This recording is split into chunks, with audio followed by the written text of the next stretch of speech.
Kasama ko mayaman, no? Grabe. Anong yaman? Ubos na. Yan na. Ayan. Wala kasi ako ano eh. Ito para sa mga alaga ko. Yung mga alaga ko kasi tuwing pupunta ako ng dukan, kailangan talaga meron ako mabibili sa kanila. Oo. Kakain kaya ito ng alaga ko ng ganito? Ha? Kumakain sila ng ganito? Hindi ko alam.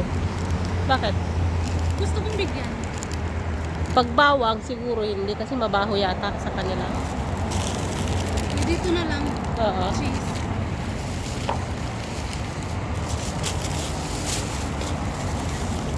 Anong binili mo? Ayan, Bigyan. ito. Toothpaste. Oo. Sige. Tayo na. Tayo na at maglakbay. Anong Yan. binili mo sa alaga mo? Ito, asir chips. Apa! Ito na. Ayan kami sa L9 Hotel. Ayun Ay, na. no. God. Ano yan? Gusto ko nang magpahinga.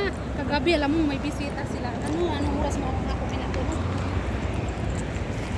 Ano? Dalawa. 2 oras. Ako nga, araw-araw 2 oras ako nakakapasok eh. Si Laila maganda kasi 'di ba yung matanda nasa 8:30 lang yan. Minsan hindi yan kumakain nasa alas 8 nasa kwarto na yung matanda.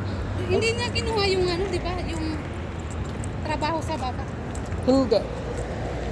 Kung ikaw, kukunin mo yan. Hindi naman kasi nagbibigay yun eh. Hindi Hindi sino ba yun? Yung sa sa tapat ng bahay namin? Oo. Hindi, yung nasa baba. Si Madam? Oo. Parang hindi naman nagbibigay yun. Di ba sabi sa kanya, sorduhan daw siya? Ang kumausap sa kanya yung sa tapat ng bahay. Monthly daw 200. Tapos sa isang buwan 3 beses siya pumunta doon. Hindi na kinuha kasi daw baka hindi na niya kaya. Sabi ko, katanga mo talaga. Tinan mo yun sa akin. Uy, di ba? Isa lang yung bata doon. Ang gagawin lang kasi niya doon, paplansya lang. Ganun lang. At saka siyempre maglilinis minsan.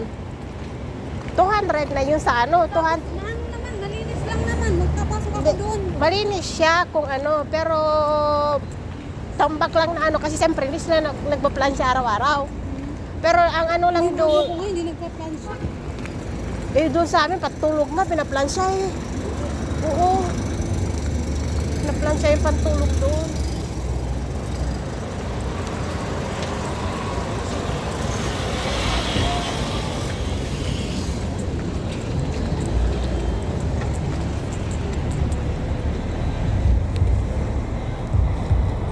Hindi na kinuha yun. Sakit sa likod mo. Sabi ko, wala ka rin naman wala ka rin trabaho, ba't di mo kinuha? Kung ako yung ayayin doon talaga, anong gagawin ko? Siya nga walang trabaho, sabi ko eh. Ako, Ang sabi dami-dami. niya, doon kasi lang niya bisa sa kontrata natin. Oo, yun ang binibig. Isa lang yung bahay, lilinisan natin. Wala, sabi ko, oo nga. Sa kontrata natin, isa lang ang bahay. Depende na sa'yo kung dumiskarte ka o mag-part-time ka. Oo. Para lang ko sa akin, kulang ang sahod natin sa isang... Diba sabi ko sa kanya, ako pagod na pagod ako. Tapos nagtatrabaho ako doon sa matanda kasi nga meron binibigay sa akin. Diba?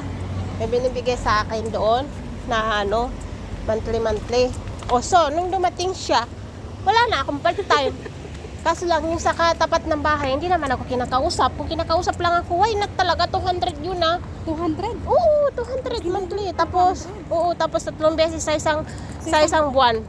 Naparehas pala dun sa kay Madam Loli. Oo, pero siyempre Yung 100 hindi kasi siyempre pag bago ka pa talaga doon, marami ka pa talaga paplansyahin. Andiyan lang si Papa. Marami ka pa talaga